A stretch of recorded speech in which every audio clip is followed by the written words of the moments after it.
చాగంటి కోటేశ్వరరావు గారిని ప్రభుత్వ సలహాదారునిగా టీటీడీకి సంబంధించి తీసుకున్నారు.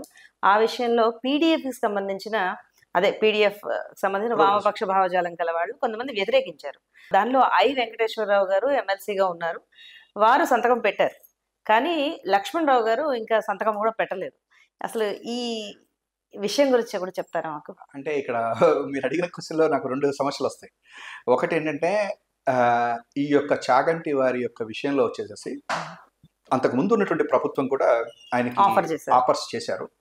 చేస్తే ఆయన అప్పుడు ఉద్యోగంలో ఉండటం వల్ల నేను తీసుకోలేను అని చెప్పారు. తర్వాత మన చంద్రబాబు నాయుడు గారు ముఖ్యమంత్రి అయిన తర్వాత ఆయనకి విద్యార్థులకి వాళ్ళకి నీతి విలువలు వాటి మీదట ఆయన ఆల్రెడీ చాగంటి వారు చేస్తున్నారు ఆ పని. అయితే ఇంకా కొంచెం మీరు ఇంకా బాగా చేయటానికి ప్రభుత్వం కూడా సహాయకంగా ఉంటుందనే ఉద్దేశంతో ఆయనకి ఇవ్వటం జరిగింది. దాన్ని అందరూ కూడా హర్షించారు. ఎందుకని చెప్పనంటే వారికి రాజకీయాలతో సంబంధం లేదు. ఆయన ఏమి రాజకీయ మాటలు ఎప్పుడూ కూడా ఆయన వాటిలో మాట్లాడలేదు. అయితే దురదృష్టం ఏంటంటే ఆయన పదవి స్వీకారం అయిపోయింది, ఆయన ఇదే అయింది.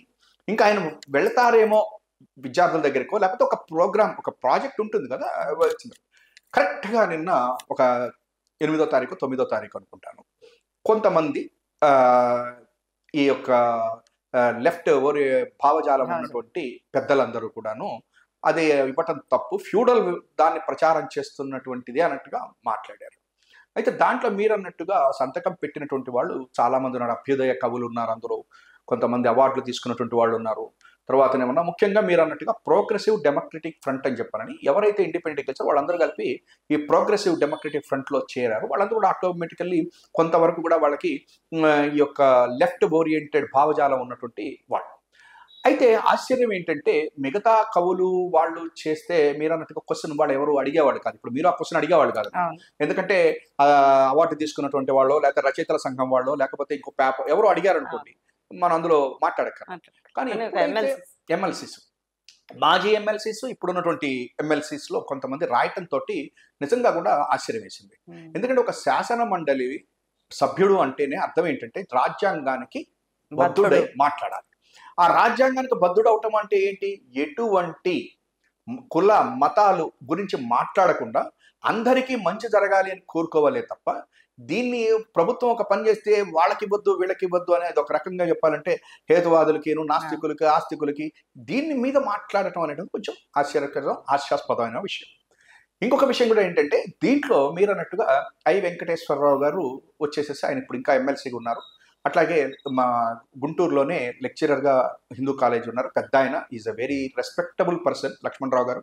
చాలా 2 సార్లు 3 సార్లు ఇప్పటికి గెలిచారు. ఆయన చాలా విద్యావంతుడు, చాలా నిక్కసంగా ఆయన ఏ భావజాలంతో ఉన్నా, ఏ భావజాలం ఏముంది కొంతవరకు లెఫ్ట్ ఓరియంటెడ్ అని అనుకుంటుంటారు ప్రజలు, అందుకని ఆయన ప్రోగ్రెసివ్ డెమోక్రటిక్ ఫ్రంట్ లో ఉన్నారేమో. అటువంటి ఆయన ఇవాళ సంతకం పెట్టలేదు అనేది మా గుంటూరు కృష్ణా జిల్లాలో ఉన్నటువంటి అందరూ కూడా ఆశ్చర్యపోతున్నారు. ఎందుకు ఆశ్చర్యపోతున్నారని చెప్పంటే నిజానికి ఆయన ఎలక్షన్స్ కి ఇప్పుడు కనుక లేకపోతే మరి బహుశా ఆయన కూడా పెట్టాలి. అంటే పెట్టాలంటే అంటే నా ఉద్దేశం కాదండి, జనరల్ గా వాళ్ళు మీటింగ్ కి పిలుస్తారు, వాళ్ళు పెట్టాలి. ఆయన ఇప్పుడు ఎలక్షన్స్ పోటీ చేస్తున్నారనే ఉద్దేశంతో ఓట్ల కోసం పెట్టలేదా అనేటువంటిది ప్రజల్లోకి వెళ్ళింది. కానీ నేనైతే ఏమనుకుంటున్నానంటే బహుశా ఆయన పిలవకపోయి ఉండొచ్చేమో మీటింగ్కి, లేకపోతే ఈయన ఇప్పుడు వద్దనుకున్నారు. కానీ మొత్తం మీద ఒకటి మాత్రం నిజం, ఇవాళ ఈ దేశంలో ఉన్నటువంటి శాసన మండలికి పోటీ చేసే వాళ్ళైనా ఎవరైనా సరే గెలిచిన తర్వాత అట్లీస్ట్ ముందర మనకి కొన్ని భావాలు ఉంటాయి, డెఫినెట్ గా దాంట్లో తప్పే లేదు, భావజాలం ఉండటంలో తప్పు లేదు, ఒక సిద్ధాంతాన్ని నమ్మి దానికోసం ప్రయాణం చేయటం కూడా తప్పులేదు. కానీ మీరు ఒక ఎమ్మెల్యేనో, ఒక ఎమ్మెల్సీనో, ఒక మంత్రో, ఒక ముఖ్యమంత్రి అయిన తర్వాత కనుక మీరు ఒక బయాసిడ్గా కనుక మీరు మాట్లాడటము, లేకపోతే ఒక బయాసిడ్గా కొంతమందిని విమర్శించటం, కొంతమందికి ఏమన్నా వంత పాడటం అనేటువంటిది మాత్రం అది రాజ్యాంగబద్ధం కాదు, అది ప్రజాస్వామ్యం కాదు అని చెప్పని నేను నమ్ముతాను. బాగా చెప్పారు.